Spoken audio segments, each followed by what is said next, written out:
ማን ነው እነዚህን የመጽሐፍ ቅዱስ ጥያቄዎች 5 ከ5 የሚመልሰው? ሞክሩት።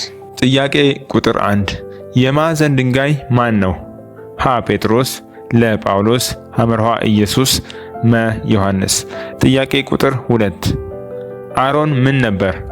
ሀ ንጉሥ፣ ለ ካህን፣ ሐመርሃ ነቢይ፣ መ ወታደር። ጥያቄ ቁጥር 3 ባሎች ሚስቶቻቸውን እንዴት እንዲወዱ ተነገራቸው?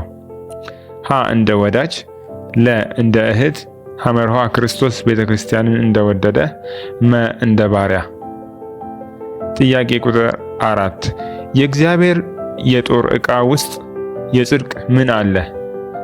ሀ ጫማ፣ ለ ሰይፍ፣ ሐመርሃ ጥሩር፣ መ ቀበቶ።